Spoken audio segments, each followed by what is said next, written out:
My name is Kurt Yeager, and I'm a high school mathematics teacher and the varsity girls volleyball coach. When I was in high school, my favorite subject was mathematics, and I played basketball and ran track and thought I wanted to do some coaching. So I went to college and got a degree in mathematics and a minor in coaching, and I've coached basketball, volleyball, baseball, coached at the high school level for the most part. Right now I'm teaching calculus and trigonometry, but I've taught Algebra 1, geometry, Algebra 2, basically about any math class that the high school offers, I've taught it. Skills that you need to be successful as a teacher, in my opinion, would probably include being well organized, so you're ready for every day. You have to be well prepared, so when the kids come into your room, you have to have your material ready to go for each day.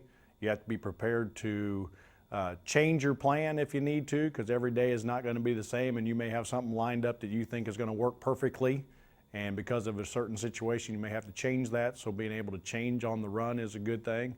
But most importantly, I think you have to be yourself in the classroom. If you're going to be a certain way, then you need to be that way every day in the classroom and not change from day to day. So basically be yourself every day so the kids understand exactly who you are. I think one of the most enjoyable things about teaching is watching people grow, watching kids learn and grow and develop. You know, you start the year with maybe a person who's not well versed in mathematics, and maybe they don't even like mathematics. But as you show them things and they start understanding things, they kind of get an idea that maybe they're okay at math and then they can do well. The other thing is watching them mature from one year to the other. You know, as a volleyball coach, for one thing, I get to see kids come in as freshmen, and sometimes I get to see them go all the way through their senior year in volleyball, as well as having them in class sometimes. And just watching that maturity level, teaching them things, and watching them after they graduate go on and be very successful is very rewarding as a teacher. Probably the reason that I chose teaching was when I was in high school, I had a math teacher that I really liked and admired. I had him as a freshman in a freshman level math class, and then had him again a couple of times, and had him again for my senior level math class, and always looked up to him, admired what he did and what he taught to us. And at the same time, I had a really good varsity basketball coach when I was playing basketball. Taught me a lot of life lessons as well as lessons about basketball. So I think because of those two gentlemen, it kind of steered me in the way that the path that I took. I wanted to kind of emulate what I did after them. What I do in my room as a math teacher is a lot of the same things that my high school math teacher did when I was in his class.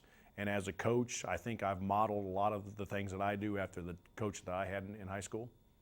Well, you know, the classes that I had in high school, especially math related, I used every day because that's what I'm teaching my students right now. If you're going to be an English teacher, obviously you need to take lots of English classes. If you're going to be a social studies teacher, take history and social studies. But if you plan on doing any career math related, it doesn't have to be teaching necessarily. You know, there's lots of other occupations that are math related. Maybe you won't use everything that you learn in high school mathematically, but there's a lot of things you use on a daily basis. If you have any intentions of being a math teacher, you need to take all the math you can.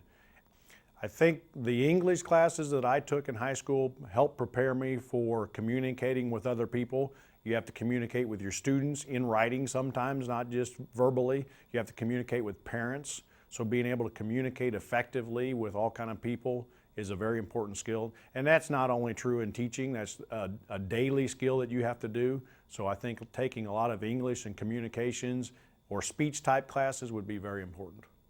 I think that if I had to do anything differently when I was in high school, I think I would have probably read more.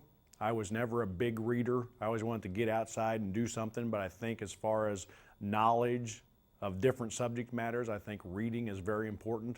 I think it'll also help you with your spelling and your communication skills. So I think if there was one thing I would have done differently, I would have read more and maybe probably, you know, emphasized a little bit more on my writing skills when I was in high school.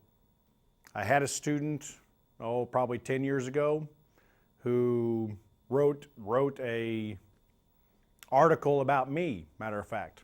They wrote an article and they mentioned in the article that although teachers don't make that much money sometimes, they change lives in a lot of ways. You know, maybe we don't have the biggest house in town, maybe we don't have the fanciest car, but we come in, most time we have a smile on our face, and he wrote a whole article for one of his English teachers, matter of fact, explaining why he enjoyed coming to my class. And by knowing that he enjoyed coming to my class, it just, makes what I do worthwhile.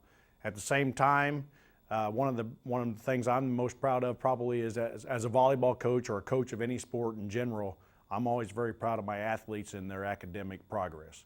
This year, for example, I had a varsity volleyball team that had a GPA of over 4.0 at the high school level. That's the whole team combined.